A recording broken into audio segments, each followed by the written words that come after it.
Hi, I'm Norma Griffith. I'm 76 years old. And I'm going to tell you all, because he's part of your family too, about Dick Griffith, Richard Griffith, how I met him, and everything. I'll tell you, I started out running. I had a girlfriend. Her name was Deanna. We got along so good, her and I. But she was 21, 22 to my bearded turning 17. I didn't know that she was that old. I figured she was around my age. So anyway, what happened is I met her at Concord Community College. I was going to school there when I was babysitting Mary Ann's kid, and they put me in school there. And I'd walk to school because it wasn't very far.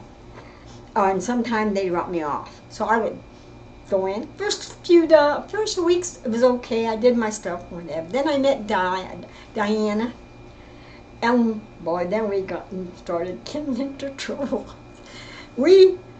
I guess she took advantage. No, she didn't take advantage. I knew what I was doing. I would go into school, go in the classroom, go in the door, go down the hallway, go out the back door. Diana would be there in her car waiting for me. She had a little green car called the Kaiser. That's what her car was a Kaiser. She drove. I didn't drive. And we would go all over. We would go to a little town on the other side of where we lived called Port Chicago. Port Chicago was a sailor's town. And marine, but more sailors, because that's where the ships docked. And we would go there, and we would talk and everything, and date the guys, meet them at the park and things like that. Well, now remember, I was barely 17. We went out to Port Chicago one evening, and they were all there, and we were drinking beer. I don't like beer, so I didn't drink the beer. I had the Coke and stuff, because we had a small little cafe. And I guess Diana got too drunk, and she says, "Norma Jean, you're going to drive home." I said, "I am." She said, "Yeah, I can't drive." I said, "Okay." Drove. Me. I didn't stay on the road, let me tell you. When they say stay in the white line, there weren't no white lines. And they'll be here and over there and over here. Well, to get to Port Chicago and go to Concord where we lived, I lived in Walnut Creek, she lived in Concord. You had to go down a steep hill like this. You could go down the big steep hill, or you could go off to the left and go on the flat. But that took you clear out of the way to where you were going. But we decided, because I was driving, I didn't want to go down that hill. Not then, anyway. So we went down and went around. And as we were driving along, we come to a guardhouse where the Marines stood guard. It's called Ammunition Depot. The whole ground was covered with ammunition deals, whatever. And we saw Dick standing there. And Diane saw him, and she said, "Want to go over and say hi?" "Sure, you know me." "Yeah, well, no." So we went over, said hi to this Marine. He was just barely this taller than me. And we went and said hi to him and talked with him for a while. And then as we were leaving, he said, "Would you like to go on a date with me?" And I turned around and I looked at him. I never said things like that. I thought I did. Diana said, there. She said, I turned around and looked at him and said, "I didn't go out with you." The last son of a bitch on earth. And she said, and we left. Okay, we left it at that. We went to her house, stayed at her house, her apartment. She didn't live at home. She was a grown lady. And we stayed at her apartment. And she says, we met this other Marine, Lee Spatafor. I don't know why I remember him. Maybe the name, I don't know. But he lived not too far from us either. And he was stationed there. And I dated him, and she dated this other guy. I didn't like him. You know what? He was so tall and skinny. I mean, he not nice looking man, but it's okay.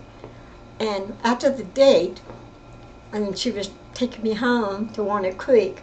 She says, "What did you think of Lee?" I said, "He's all right, yes." She says, "Well, do you mind if I go out with him?" I didn't. I didn't care. I didn't care. So she come pick me up and she says, "I have a date with Lee." I said, "You mean Patafora?"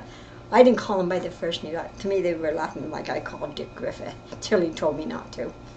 Anyway, she says, "Let's go wash our clothes, pick him up, we're gonna go do the laundry." I said, "Okay." So we went out to the base. We all had our little clothes together to do our laundry. And guess and behold, who was there to go with us to do laundry? Dick Griffith. He was there. And you know, the funny thing about him and I is he never ever asked me for a date. We were just thrown together, you know, all the time. He'd come over to my house in Concord. I would see him, you know. I liked him very, very much, but I'm going to tell you why he made me mad one time.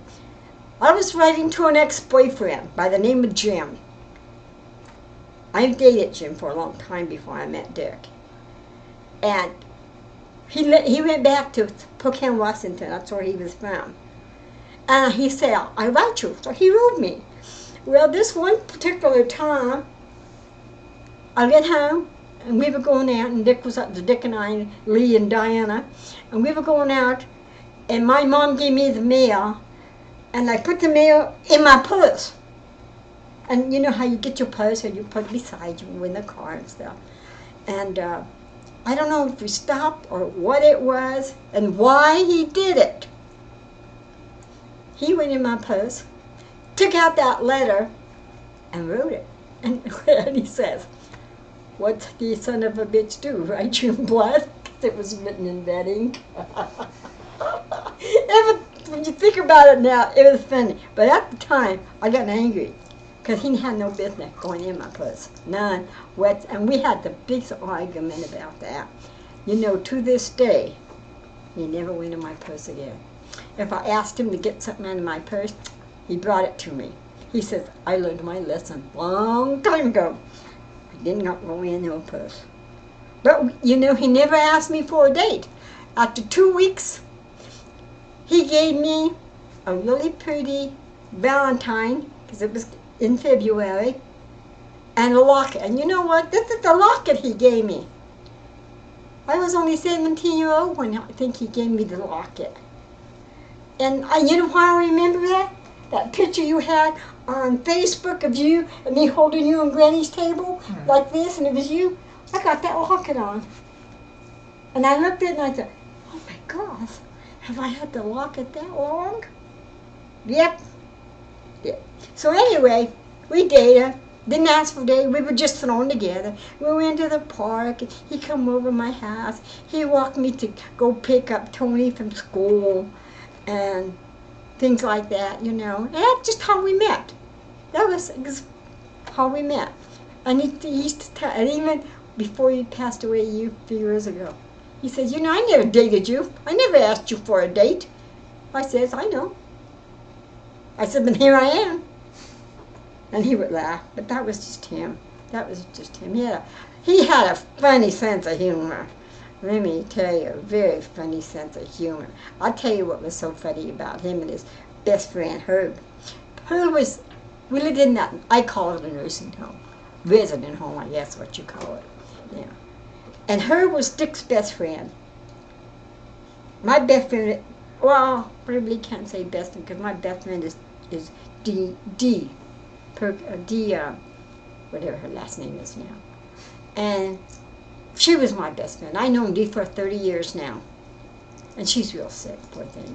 But then I got to know a lady friend called Jo, True. She was okay, but everything Jo did, she liked my sister. Everything she did was perfect. She made the best tacos. She made the best this. She made, nothing you made, or anybody at that home made, cooked like she did. And you know what? That was okay with me. I didn't care. I honestly didn't care, but what she made was not that great. But anyway, there was the four of us. We always ate together. Always ate together. Then I fell. I hurt my leg. And I couldn't walk on it for a long time because it hurt so bad. The nerves. I hurt the nerves. And Dick bought me a wheelchair, The wheelchair came first. And he would go down to the dining room. We ate at 3 o'clock every day. And we got down and Shannon would come over sometimes. And he would bring me these little round things. What were they called? Watermelon ones. Oh. Cannabis? Cannabis. He says, Mom. Edibles. He says, this will make your leg feel better. It'll make you feel better. I said, okay. He says, but you can only take a small part right now. I said, okay. So he gave me a small piece, took the round thing, only this big, cut it into fourths, gave me a fourth. He said, take it before you go eat. So we went and ate. Shannon was there to go with. This is after his daughter and my grandson passed. And he would come and stay with us. Anyway, I got there. They didn't do nothing. Made me feel good. I was okay. Made me feel good. So the next day, we were going down to eat, Dick and I. And I got that little watermelon thing, and I ate 2 of them. I said, well, it made me feel good. What would 2 do? Got down to the dining room. I looked at everything and sat there, and I was talking. I was talking to Herb, because he told me later. He said, I never seen you talk and talk and talk like you. He goes, you talk, but not like you did that. And I told him, you know what, Herb? All the tablecloths in this dining room sparkled. They all sparkled like glitter. And I guess I was high, but I felt good. I ate my dinner, and we stayed and visited with people. And Dick and Herb would leave. Joanne and I would stay. Joanne didn't stay too long because she was not real friendly. But I stayed and I talked to every single person in that dining room. Goodbye, hi, whatever, none of my business and stuff like that. Then I would go outside, cross over the patio to go home, and there was Dick and Herb sitting underneath the tree, smoking. And I used to go by them, and I says, I know what you 2 are doing. And they look at me and says, what? I said, you know that song, Standing on the Corner, watching all the girls go by. You're watching all the old ladies go by in their walker and wheelchairs, huh? Because I was in the wheelchair. And they would laugh and say, yes, I know. But that was a funny time living there with him. You know, and it was just so funny. I didn't want to move to that nursing home. I was living in a little apartment with Dick. Shannon got us that. And I cried. I really did. I cried. I told my Dick, I don't want to live here. Oh, people live here. And I guess I was old people too, you know. But he said, you know what he said? He said, you don't have to. He says, we don't have to do this. He told the girl, we're not going to do this. He says, if this is going to make my wife unhappy, we're not going to do this. And so we said, okay. So the girl says, well, I'll tell you what. We'll give you a few days to think about it. We'll save this apartment that's coming available for you. We'll give you and the family with Tammy, Richard, Dick, and I, you know, females to, you know, just get to know. So we did.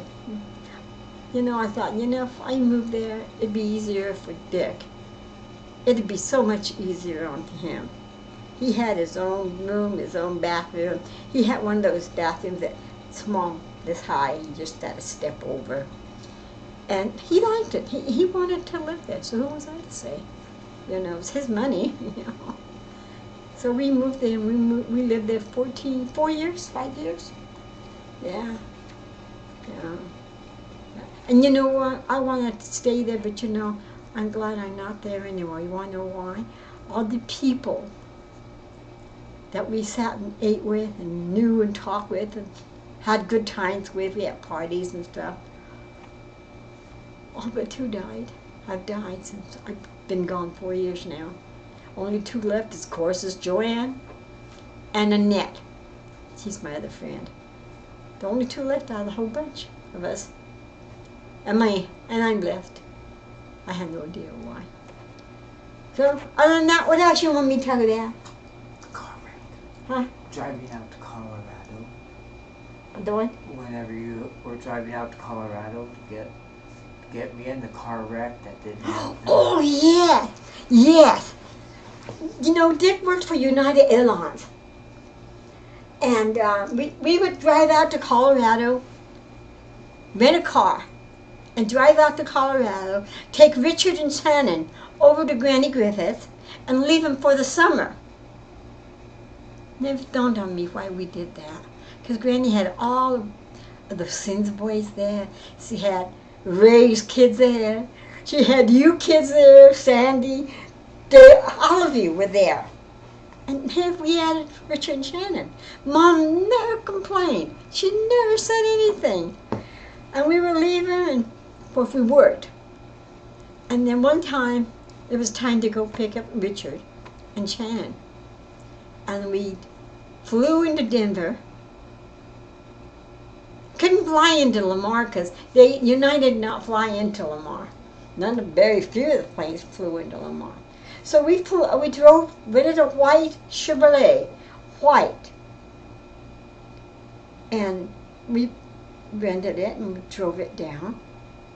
And I don't know, there were not that many, but y'all might remember going between Lahana, no, not even Lahana, I can't remember what it was. Lyman, before Lyman, you had like bridges like this. They weren't bridges. They were like a little small overpass, I guess you call it. And, you know, and I remember telling Dick, he was driving. Oh, he was driving fast, really fast. And I remember telling him, Dick, you need to slow down, because what if we have a flat tire and we lose control of the car? We could get really hurt. Oh, you know, Griffith. Well, you know what? The next thing I knew is I was standing beside the car on the road. Dick was on the driver's side standing on the road, and he came around and he said, "Are you hurt?" I says, "No, I'm not hurt." He says, "I don't know what happened." He says, "I guess we had a flat and I lost control of the car, you know, but somehow we managed to get on the side of the road like this, you know." And he walked around the car, and he says, "I would have swore we wrecked the car." He says, "I would have swore we wrecked it really bad." He walked around and he says, "All we had was a flat tire." He fixed the flat. We went on our way. But you ever get that funny feeling like something happened, but you don't know what it was? Dick says he fell. Afterwards, we got to talking. After we picked up the boys and went home back to California, and we thought, I guess he was doing some thinking about it. And he says, you know, he says, I think what happened in Colorado when we wrecked the car, says, Dick, we didn't wreck the car, it was just a flat tire. He says, no. He says, we wrecked the car and we got killed. I said, for a long time he thought that, didn't he? He thought we lived in a parallel world. He thought we were dead in this world, but alive in this world. That's how he honestly felt down deep inside. But you know, I sometimes think, how did we survive the wreck? How did we survive that? I don't know. If we had the wreck, we would not have survived it. Not the speed we were going, and if we would have, because I think we had the flat in the front tire, passenger side. We had the flat tire. But you know, when you think about it, He always felt that way. He always felt that he wasn't here. You know, he felt like that too the day he died. You know, he just felt that he just wasn't here. You know, okay. You know, it's how some people feel. And you know, I felt the difference when we were standing on the side of the road. Don't know how you got to the side of the road. Standing there and you're thinking, what happened? When did I get out of the car and stand here? And what's Dick doing on the other side of the car standing over there? You know? Missing time. Yeah, yeah. We didn't connect there. We did not connect. I was on one side and he was on the other side. That's what he said. He said we weren't together when that happened. He said you were on this side and I was on this side and I had to walk around the car to get to you. What do you remember? You know, I just remember sitting in the car telling Dick, slow down. If I get a flat, and I don't know why I picked the flat tire. I said, if we get a flat tire and we wreck, we're gonna kill. That's how fast. We were going. At that time, the speed limit was 75. So we were going 10, 15, 20 miles over that. Because there was nobody on the road. There was nobody in the road. They were back roads, you know? And yet they were not back roads. And that happened. I honestly think, myself personally, I always agreed with him that we were here for a purpose. I had no idea till today, as I'm sitting here, what that purpose is. Dick must have got his purpose because he's gone. But I'm going to tell you something. The first time I almost died, we lived in South San Francisco. We had rich little girls staying with us, Tiffany. And I worked for the Toyota company, and we had these huge gates where these big 18-wheelers could come through. And whatever, you're not 18-wheelers. They're big, huge U-Hauls, that's what they were. Moving trucks. Yes, and they would come through. And one time the truck came through and he come in and he said, I forgot my code. He says, I don't know, but I need to go in. And okay, I went out, put his code in, stood by the gate, dumbbell here, stood by the gate, and when the guy went through with that big U-Haul, if I would not have moved, he missed me out this much. He'd have killed me. He would honestly kill me. That was the first time. Now I'm trying to remember these, okay? The second time, I had a bad car wreck in Avondale, right? That car, I didn't realize was so badly wrecked. I didn't see it for a long time. It was, how I survived? I had an angel. A lot of people don't believe in that. I believe in angels. Because this angel, after I had my car wreck and I hit a car, I had a cut above my eye. I still had the deal because of the stitches. And my leg. That's all that got hurt, huh? But that tracker, it was a tracker, Jeep I call it, was totaled. But this angel came in the Jeep and he laid his hand on my shoulder. And his wasn't like our hand. It's white. It was cloudy white, I guess you could say. And he told me, just be still. Because you know me, I still move around. He said, just be still. You're going to be all right. Just stay still. They're coming to get you. And he stayed with me until somebody come. I couldn't even tell you who come in my passenger door. I guess I couldn't open the other door, driver's door. And I remember they pulled me out. I guess I was in the hospital and stuff like that. That was the second time. The third time, and there was no more time before that, I can't remember, was we were living in the residence, and you know, I'm diabetic. You ever get tired of taking this pill and that pill, and don't eat this and don't eat that, and I got tired. So almost for 2 months, I ate what I wanted. I did not take no medicine. I did not take no insulin, which I was supposed to do. I just lived like a normal person. I ate candy. I ate cake, went to the parties, I ate all this stuff. I drank wine and stuff. I don't like beer. Drank wine. And Shannon was staying with us. And I guess, I don't know what happened. All I remember is I let Shannon have my bedroom. I was sleeping on this blow-up bed on the floor because I was little. I could sleep anywhere. It didn't bother me. And Dick was in his own room.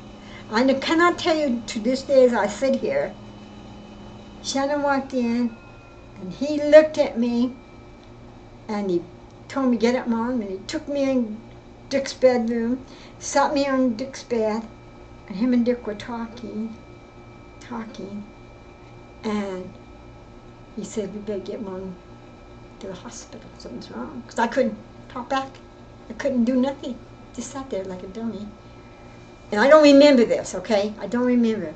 Shannon said they called the ambulance. They came and got me. Couldn't no response from me.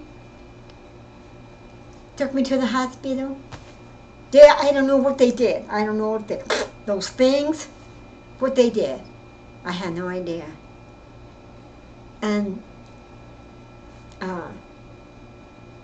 they told Richard and Shannon my blood was over 2,000. It was over 2,000.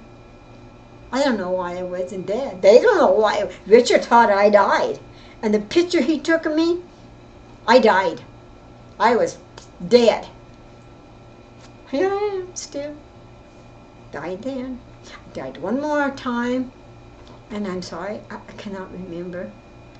You know, I don't know why I can remember all of these so distinctly. You know, but I do. But thank goodness Shannon got up and checked on me. Thank goodness. He told me later, "Mom, you were just sitting there. You were out of it." He says, "Mom, you were..." Oh, I know when I almost died. I remember. We were living in the resident home. Dick was already gone, passed away. I took over his room because Shannon was living with me. And I was laying, sleeping in Dick's bed. Shannon was at work. I was by myself. Thank goodness this lady checked on me every morning. I can't remember her name. She was a nurse. She checked on me every morning, and she always told me, "Whatever you do, Norma Jean, don't put the latch on your door." But I couldn't sleep if I didn't put the latch on my door. And they knew Shannon was living with me. They never said a word. And Shannon, I guess, got to work that morning. And I remember we were going to have an Hawaiian luau party. I wanted to go to the Hawaiian luau party. And I don't know what happened. All of a sudden, the girl, the nurse, was shaking me, you know, and took my blood. It was 20-something or less than that. And she asked me where my insulin was. I couldn't even answer her. I was like out of it. And thank goodness, not the manager, but the assistant manager, she was a nurse. They called her, and she come to the apartment. I didn't know what she did, and she said they were so funny. She said, all I kept saying is, "I want to go to the luau. I'm going to be late for the luau dinner. I want to go." You know, she thought I was real upset. She says, "I was so upset. They could not calm me down. They gave me a shot. She took my blood. She gave me a shot, let me sit there for a while. She gave me a glass of orange juice. And I was still griping about going to the luau. So, and I was not dressed. Remember, I was in bed asleep. I got up, and she says, "Get dressed." So I went in and got dressed. They took me to the luau. They put me in my chair and took me to the luau. And you know, the little blonde-headed gal who took care of me every morning, she really, well, I guess she was taking care of me. She said, "I knew something was wrong when I knocked on your door, and I knew you didn't see you out running around, but I couldn't get in. Just couldn't get in." So she says, "I knew Shannon went to work." So she says she went out and came in, the sliding glass doors were open. Not open, unlocked.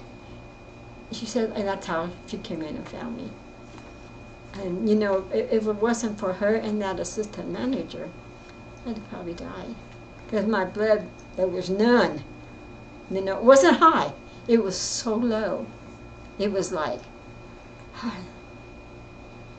do you ever work and get so tired that all you want to do? I mean, you're so tired. You just want to lay down and go to sleep. You just want to go rest. And that's what happened. I just didn't want to get up. I wanted to rest. And I guess, think that. Then I remember now. And to this day, I still don't know, and I don't even think Richard knows. When I moved into the apartment down from Richard, he would check on me all the time, him and Aurora. And if I didn't answer or something, he'd come, got a key from my apartment, come and check on me. Well, you know, I don't remember. I honestly don't remember. And what's wrong with me. But I guess I lay there for 2 days. 1 day, 2 days when you found me. I was soaked in urine. It wasn't 2 days, I don't think. Yeah, and he come looking for me. I had no idea what happened to me. I could not get up and go to the bathroom. I could not get up and I couldn't even do my phone because I couldn't reach it. Something was wrong with me. I couldn't reach it. I just lay there about a day and a half. You had just checked on, I don't remember, but he found me. Him and Aurora. I don't know if Aurora made me get up and take a shower before I went to the, I think so, I hope so. You know, I thinking back, I said, gee, I hope Aurora made me take a shower because my bed was just soaked with urine. And I never do that. Took me to the hospital. To this day, I don't know what was wrong. They said I had an infection in my tummy. I think so. Something wrong with my stomach. I had an infection. I was in ICU for 2 weeks. 2 weeks. I was in ICU. Could not tell you what was wrong. And then they moved me from there to, and you know something? When I was in that emergency, two people come to see me. 2. Shannon was already gone. Richard and my niece Tammy. My little niece Tammy, one of Linda's twin girls. She did come and see me. And they had to wear all this sanitary stuff, the blue stuff, mask, the head, the whole thing, the gown. And I used to cry and look at Tammy and say, Tammy, I want to go home. Poor Tammy. I apologized to her after I got better. And she says it was okay, T. I know it was no big deal. And I used to lie there and think, I got one sister left, one. Teresa passed away years ago, the oldest. Never come to see me. I think maybe she called me once when I was in the nursing home. They took me from there to the nursing home, rehabilitation center, you know, so they could make me better and everything.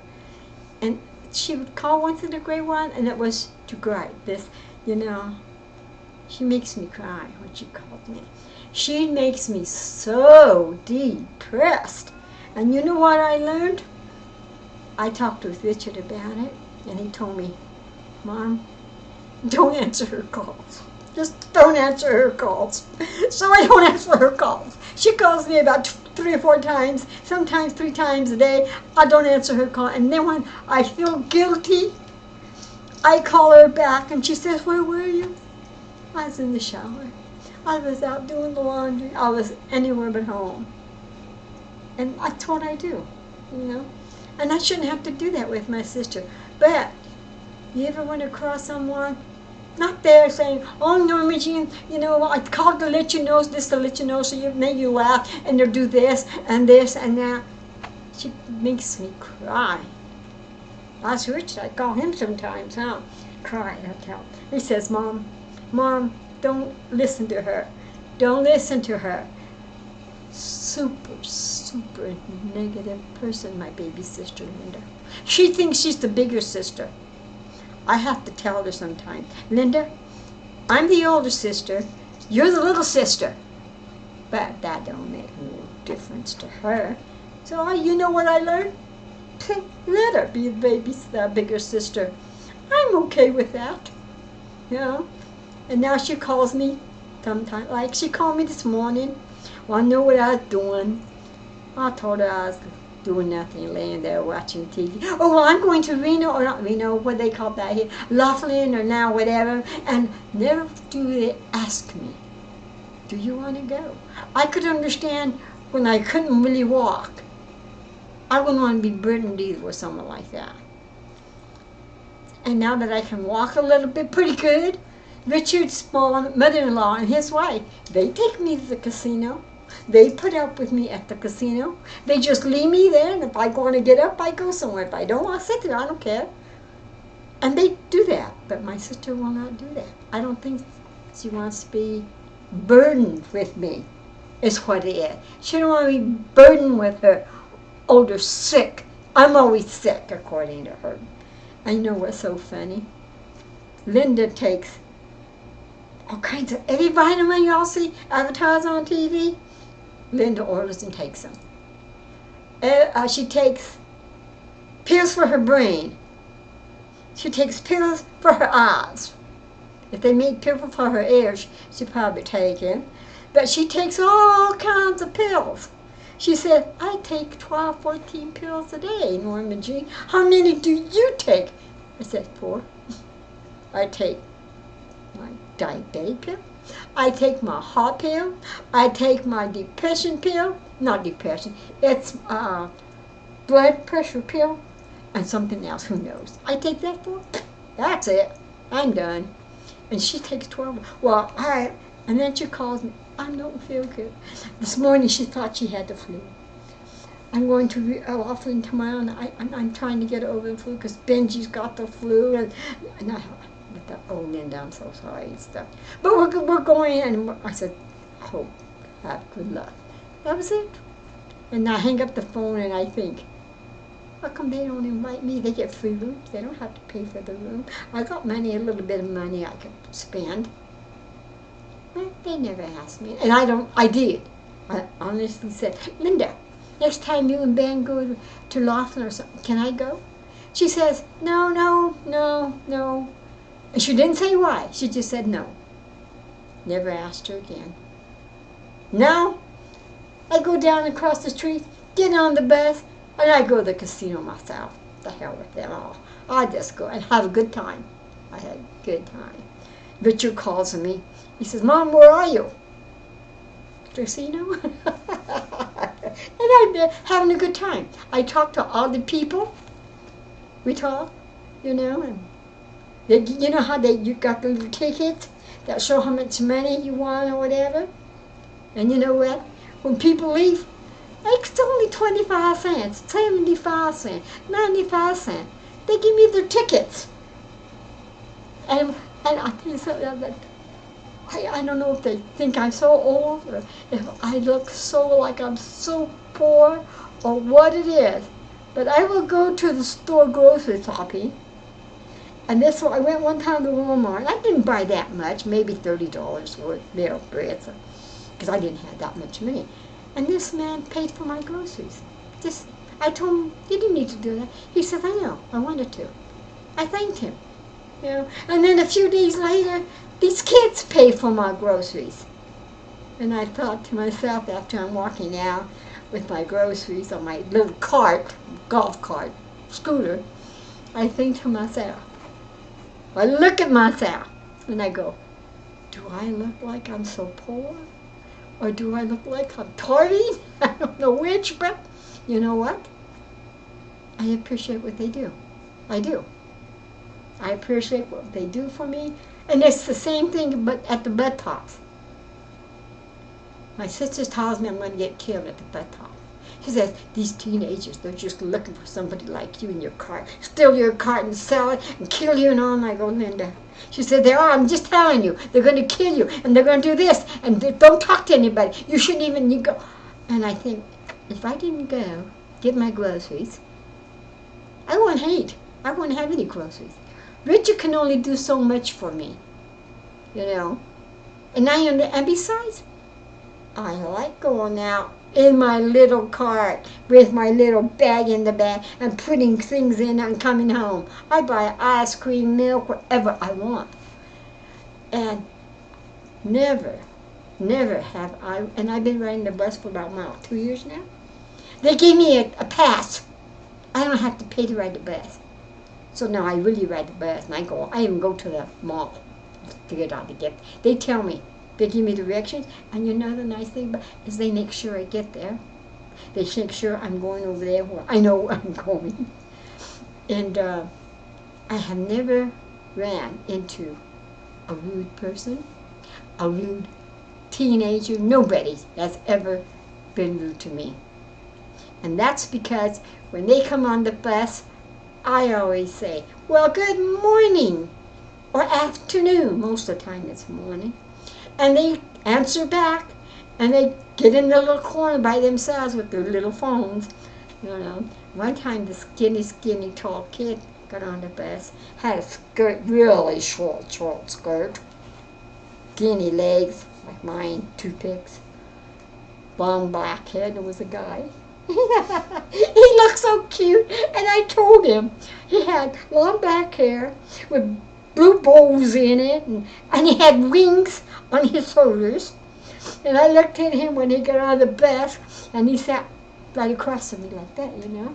And I looked at him and smiled, and I said, I said, do you know how cute you look? And he goes, why, thank you. I appreciate you saying that. Because he did look cute. He was a cute kid. And that outfit just was ridiculous. I would never told that. But anyway, that's what I do all day. I wait till it cools off. Then I go get on the bus. Bus drivers are getting to know me because of my little cart. One bus driver got a little smart with me. As I got on the bus, they had to stop, pull down the ramp, and you ride up the ramp in the cart, and they had you situate and they buckle you down. Well, I was waiting over here across the street. I think I was going to the dollar store. And really, truthfully, it's really not that far from this. But at that time, I wanted to go, but I didn't know how much battery charge I had on my scooter. So I got on, I thought, well, I can go look around and come back, whatever, because I just have to cross the street when the bus lets me off. I got on the bus, and that man says, he was kind of rude. And he said something about, well, you could have rode your scooter down there, and just the way he said it made me angry. But I didn't say nothing. And then when he come to unbuckle me, I said, I've been riding this bus for almost a year and a half. You're the first bus driver that was rude to me. He goes, I was rude to you? I said, yes, sir. You were rude to me. And I don't appreciate it. I wrote down your bus number and the time. I don't remember what his name was. I said, and I'm going to call the main office and ask him why. It takes you not even 2 minutes to tie my chair down. Strap here and a strap there, and it's done. And I says, I know I wasn't going for it, but let me tell you something. You don't know how much battery life I had in my chair. I know. You didn't know. And that's why I rode the bus.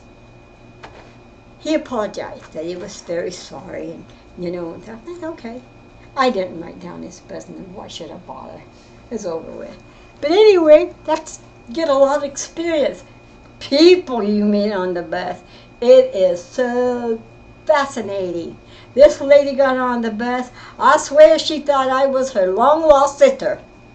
She just said, why, you been on this and family this and family that? And I said, yes, yes. Oh, wonderful. And agree. I learned you agree. That was it. And I think to myself, I don't know about these people, but maybe it's me, but maybe I'm too friendly.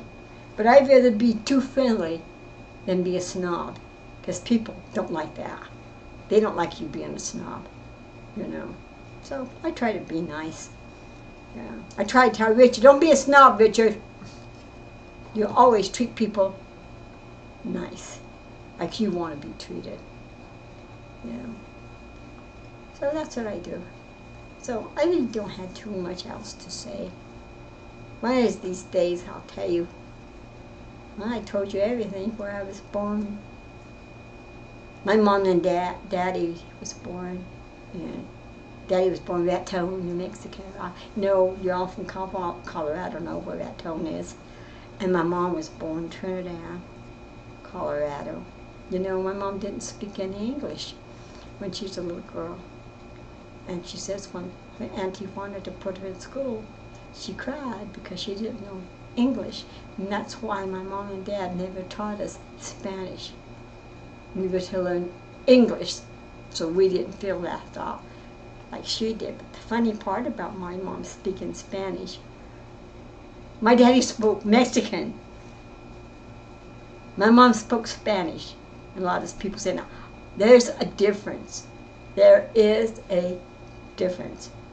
When we moved to Texas and all the people there, most of them spoke Mexican, they would make fun of my mom. She never went out or what you call, because they made fun of her Spanish. She didn't know how to speak Spanish. She didn't know how to speak Mexican.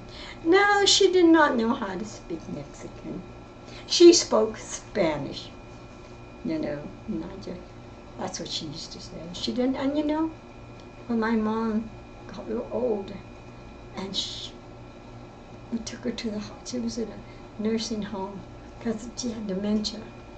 Yeah. And something happened. She didn't fall. She hurt herself something. I can't remember what happened.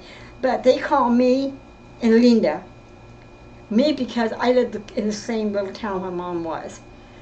And they were putting her in the elevator. She was in the wheelchair. And this Mexican young man was putting her in the elevator, and him and this other one, and they were talking Spanish between them. And my mom was listening, they were laughing, and she laughed, and she talking to them in Spanish. And they looked at her and they said, "We didn't know you spoke Spanish." And she says, "Yes, I do." She says, "That was my language, is Spanish." Oh, and I thought, okay. What you don't learn, what you don't learn, you know. But anyway, that was just my mom. Yeah. Her and Daddy used to argue about what they called different items, table, mesa, whatever they call them. Mom called it a certain way. Can I tell you about the first time my mom cooked pinto beans? I don't know, I didn't know my mom didn't know how to cook pinto beans. When my daddy cooks pinto beans, after they boil, we don't soak our pinto beans overnight like you all do. I never seen it done till after I married Dick and went to Granny's house. And we were cooking beans and she soaked them overnight. I could never understand that, but that's okay. I thought it was a little different, but anyway, my daddy cooked beans and they were almost done. And the juice is sort of a brown color. My daddy would get some flour, put it in a pan with a little bit of oil, brown it. Then he took the bean juice out of the beans, some of it, put it in the flour, brown flour, mixed it up and all, put it in the beans. And what it did to the beans juice was make it just a little bit more flavorful and a little bit thinner. It wasn't like water beans was what I call them. They don't make water beans.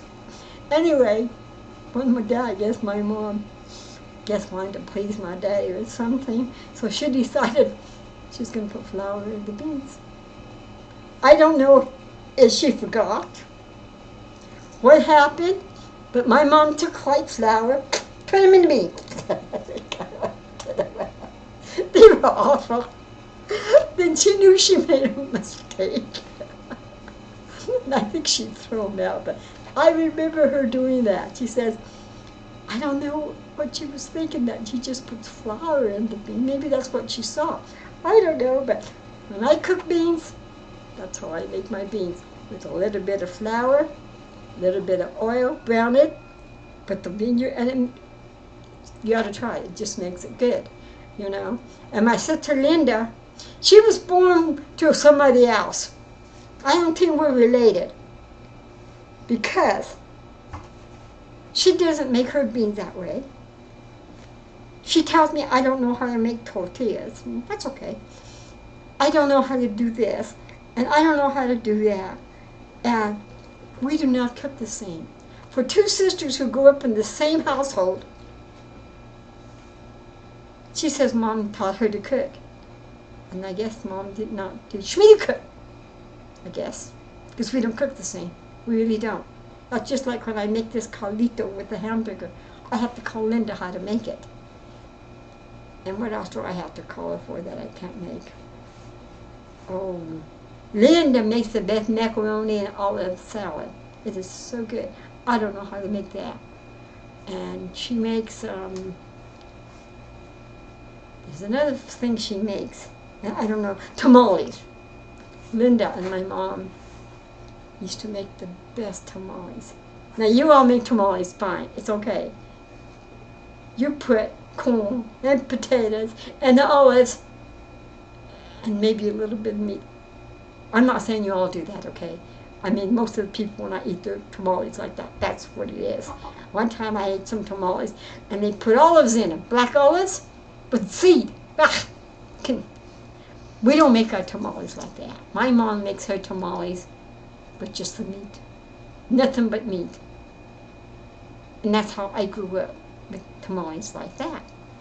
And like this Mexican man, we get on a bus and we talk about food. And I said, he loves Taco Bell.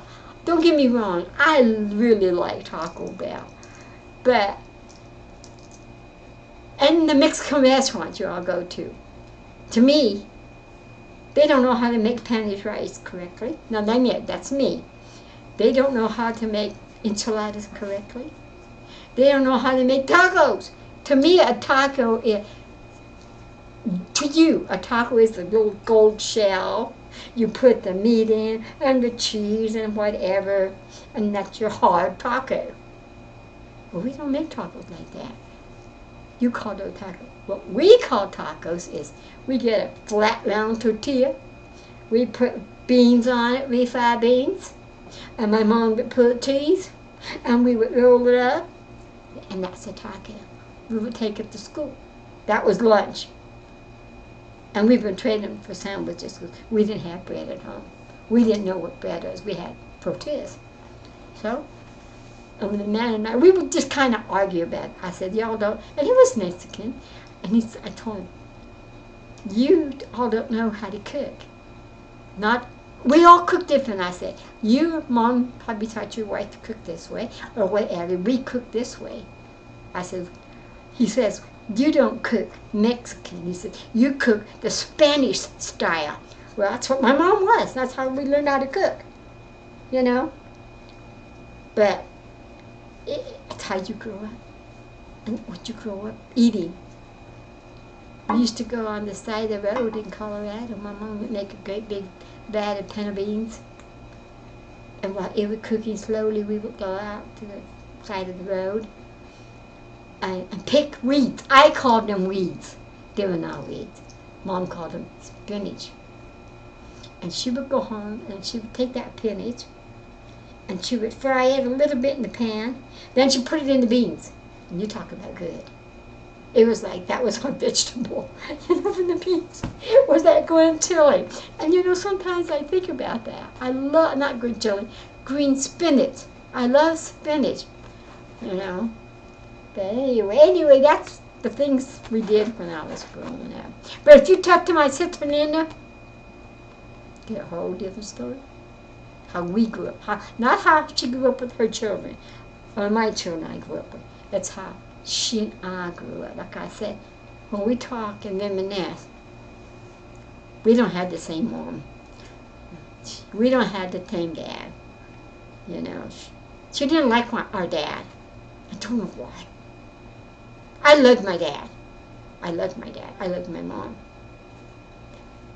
I'm going to tell you about when we got lost in Lubbock, Rock Springs, Wyoming. We got lost.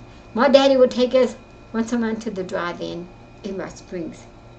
All 9 of us kids. Don't ask me how we all fit in the car. I think I remember some of us would sit on the floor in the back seat. Teresa and Raymond always got set up front because they were the oldest. And we got to the station, Daddy was going to get gas. And Linda had to go to the bathroom. So I took her to the bathroom. We were in the bathroom. Come out. The car was gone. Daddy was gone. Everybody was gone. Everybody was gone. I didn't know what to do. I was a little girl. And Linda was little, about 4 years old. Took her by the hand, and I thought, well, I guess we could walk to the drive-in. That's what I thought. Isn't that crazy? We were going to walk to the drive-in. So I got Linda's hand, and we started across the street, but it was a busy street. And Linda lost her shoe. I took her across the street, then I had to go back and get her damn shoe. Got her shoe, and the gas station person yelled at me, and he says, you, two little girls, come back over here. He went over and got us, took us back to the station, and we told him what happened. And he says, just wait here. He'll be back to get you, but you gotta wait here. I says, well, we can walk. We're going to the drive-in. He says, you wait here. A few minutes, here comes Daddy driving, mad at us, because we didn't tell him we got out of the car to go to the bathroom. And we went to the drive-in anyway, but I know my mom and Dad were angry with us. The next morning, went over to Mom. I don't even know why I remember that. Mom was laying in bed, and she gave me a hug, and she says, we almost lost you. We could have never found you. We don't know what would have happened to you. And we wouldn't have. It was a big city, like Phoenix or something, And that's when I had her cross the street with my sister Linda. And she tells everybody a different story, but that's really what happened. I wish she was here because she could tell you her visit. You would laugh at her visit. I don't know. She just don't understand her visit. And she's this funny. And I just figured, oh well, long as I know what happened. Well, let me put it this way. As long as I think I remember how it happened, that's how it happened to me. What happened with the boys. And I remember Richard and Shannon when we lived in St. Bruno on Trinity College. They had this big wide road that just went down. We bought the boys wheelers? Three-wheelers. They used to ride those three-wheelers up and down that road all the time. And I used to think, gosh, did you... I remembered that Richard Shannon went to school, and our backyard fence was the school's fence. So the boys just had to open up the gate and go on, and they were on the school ground. I can remember I could hear on the loudspeakers, Richard Griffith, come to the office. Shannon Griffith, come to the office. But that's how good you could hear. And I thought, oh, that's funny. That is real funny. We moved a lot then, I thought about that this morning, how many times we moved when we lived in that area, San Bruno. Yeah, I did a video about that as well. Did you? I was thinking about it this morning. About, from what I remember, all the places we lived. Mm-hmm. So. I even put in the places when we lived in Wyoming, and we lived in Texas, California, Colorado. And I used to think, Daddy just liked to wander. Okay, we're moving. That's what I used to say too. Dad moved every 2 years. Yeah. First house I can really remember was the one in South San Francisco, the apartment. The little one, where you were just a little boy. On Spruce. Yeah. The only reason I know it's on Spruce because I used to drive by that place every day on my way to work at Genetic Tech. And I always remember, oh, this is the apartment we used to live in. No, honey, that was public storage on Spruce. Oh. Yeah, we lived over. Spruce was like, here was Spruce. You kind of come down and go around and whatever. In South San Francisco, we lived in a one-bedroom apartment on the ground floor in the back. That's where we lived for about a year. I remember that because that was your first Christmas. To Pacifica. Yeah, we moved up to Pacifica. Yes. Off of Manor Drive. Off of Manor Drive. Yeah, I was thinking about that this morning. I was thinking, God, we lived here and here and here and here and here. And then from Manor Drive, we moved down to San Bruno on 4th Avenue. No, Yes. no. 7th Avenue. No, 4th first. And then 7th? Then 7th. Yeah, because that's where you were sitting on the steps when Richard went to grab you. That was 7th Avenue. And by the park, that was 7th Avenue. Yeah, that's where Shannon. So we moved to 7th Avenue first. Mm-hmm. That's where Shannon was born. And then we moved to 4th Avenue. Yeah, Okay. exactly. Because Yeah, Shirley and Elio lived down from. I was thinking, on 4th what Avenue. was Elio's brother's name? Larry. Larry? Larry Oh, Lencioni. yeah, I couldn't remember. I remember Elio. Elio? Yeah. And Sherry. And That's the mom's name, Sherry? no, Shirley. Shirley. Shirley and Elio I and remember, Larry. Yeah. I remember Shirley's toenails. I know that. I don't know. She was a nice lady. She was a nice lady. She was. I mean, I have nothing else bad to say. And I remember their dog. He was sort of brown and I want white, to say yeah. his name was Pluto or Bruno. Something like that. Mean little son of a gun. Yeah, he was very Oh, mean. he was Couldn't a pet him. mean dog. Yeah, Pluto or Bruno or something. Bruno or something like that. He was mean to us if Shirley was not around, because that was her protector. He was protecting her house because she never closed the door. Yeah, and I was thinking about them this morning when I was moving us around, and Because I remember the dog would come out the door to Yeah. out there Oh, yeah. when we were walking up to the path. He You would were- be coming out. yeah, I can remember because he was my size. yeah, and I remember Shirley. Do you remember Richard and Anita in Lamar? Anita? Richard and Anita. Oh, They had little man. Oh, yeah. Yeah, That wasn't in, I well, forgot that was about them. Pampa, too. Was it Pampa? Oh, it was Pampa. Okay, yeah, Pampa. Yeah, I remember them. I don't know why. I remember. You know what I remember about them? Your dad was a police officer. Okay. And in Lamar. It was Lamar. Dad was the police officer. Am I correct? Yeah. Okay. I begged him if we were going to go out to a Western dance right across from the Cow Palace. You know, it was that bar. Stagecoach. Yeah. We were going to go out to dance, and he wouldn't let me go. He wouldn't let me go, and he says, because him being a police officer and I'm being his wife. It didn't look good. Yeah. And we argued about it. And finally, he let me go. And they promised him. Richard and Anita came over to the house, and they said, "Oh, this will be all right. Make sure we'll take care of them. Jim will do this. Make sure." Okay.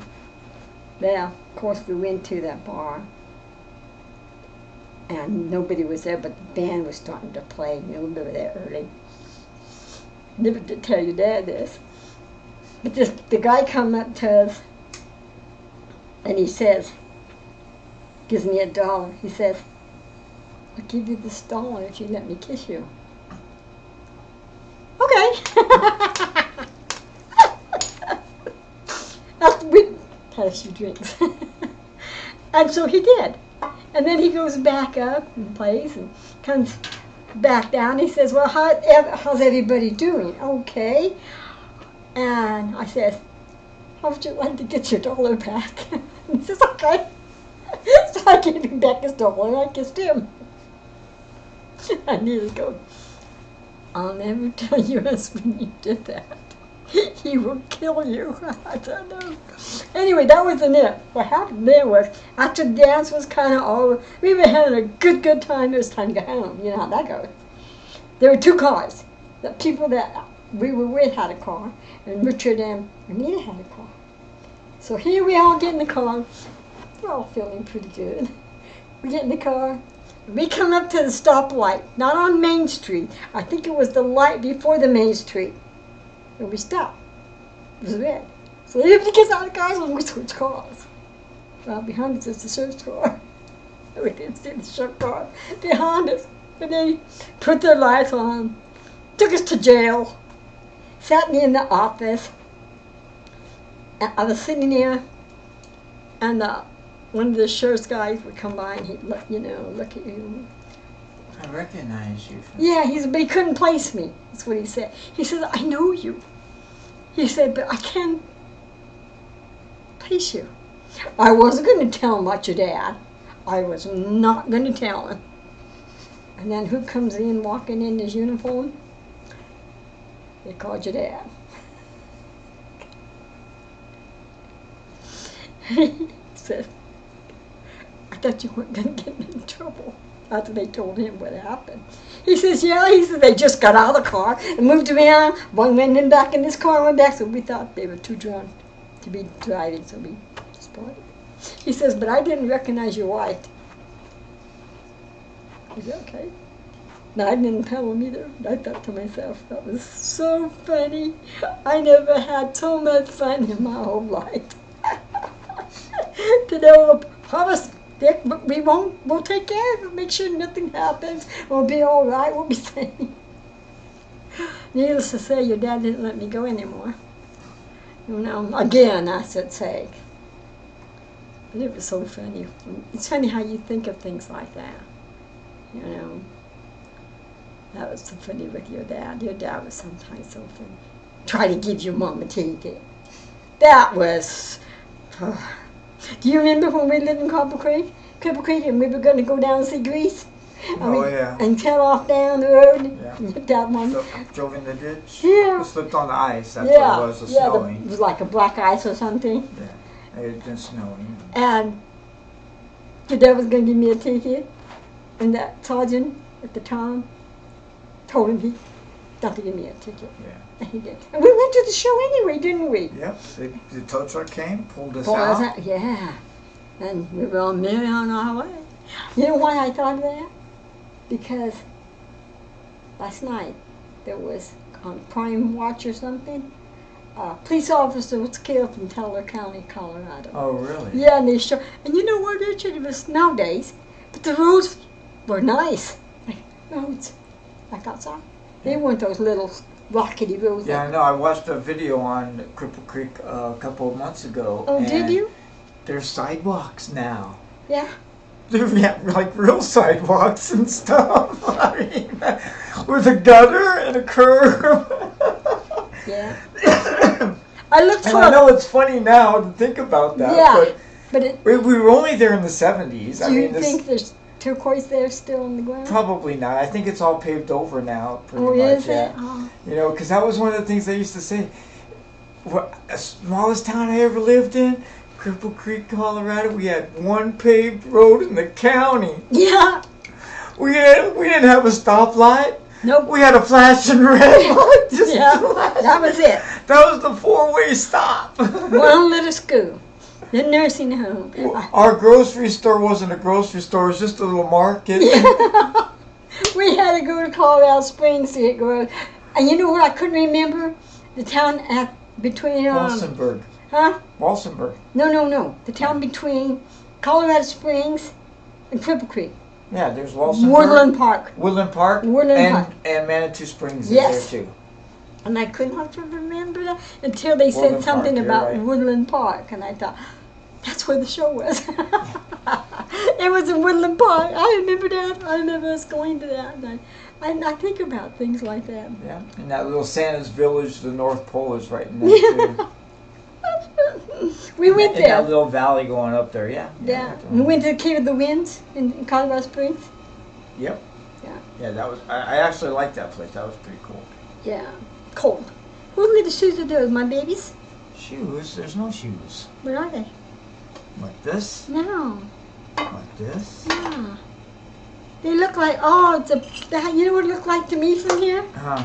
Like a pair of heels with a little, something that my baby would wear. A pair of heels? Like this was Yeah. the heel? No, the other one's a heel. Looks like there's a heel on This. this end. No, on white part. This There, part. yeah, right oh, there. This looks whole like thing looks like a heel. Yeah. Okay. No, that's a tray. And I thought, what's the little shoes doing in there for my baby? Nope. They're just, I hate to see her walking in heels, Richard. Not yet, Mom. No, I mean little kids' heels. Yeah. No. She's so funny. She's funny. Anyway, that's our video. That's what we did. Thank you for watching. I wish you all would send us a video of y'all. I like to see y'all now grown up. I wish I could send you the video we took in Colorado when you killed all the little kids. All little. Richard was barely 2 years old. 2, 3. Tommy was about 6, 5. So you weren't quite 3 yet. And David and Randy. I didn't know you had that picture of you and David. I saw it on Facebook. It's me and Sitting Randy. on, I mean you and Me Randy sitting on the step. That is Mom would like to have that picture. I offered all that to them whenever I first put them up. I sent that out to everybody. Even Colleen's kids wanted pictures of Uncle George. That's their grandpa. Yeah. I was real impressed with that. I was like, yeah, you could have. Feel free to take anything off my, because they wanted permission to copy. Yeah. And I'm like, Nice. take it. It's your family. It's your grandpa. Yeah. Boy, that Felicia Yeah, Felicia. looks like her mother. Oh, look at her mother. Couldn't stand her mother. But she looks like her. And then I think poor Coleen's gone. Yeah. Randy's gone. Where's To Kathy? be honest, David is the only one out there to carry on our bloodline. Yeah, he is, Richard. He's the only Griffith left. That's Yep, Griffith. that's a Griffith. Except Tiffany, but She's not going to have any no, children. she's not going to have any kids. No. And if they are, they probably won't be Griffiths. They'll be something, you know. Yeah, it'll be Tyler's last name if she's with him. But you're right. Randy is the only. He's the David is the only one. David is the only Griffith David out Griffith from Uncle George. Dad's lineage ends with me and Stephanie. there. Yeah, it does. Yeah. Except for Cody. Don't even think about him. I don't. Isn't that awful? Because they've removed him so far. Yeah, they don't talk about To him. me, it's almost, I hate to say this on the video, but it's almost like with Cherokee. I really wish I could be close with Cherokee. Yeah. And be, closest like Tammy and I was. Yeah. You know what I mean? Not. Yeah. Oh, Because- Tammy. But They don't respond, do no, they? and neither does Andrea. Maybe, but Andrea it's not the responds same. weird, but she It's don't not the respond to same. me. Andrea's very a millennial, and you really can't. It's just. It's just Yeah. fun. Let's end this video here. So long, everybody. Thanks So for long. watching. Thank you for watching me. I'll come back before I die, I hope. I hope. We're gonna do another video real quick, anyhow, because I want to run some stuff by you. Okay, bye.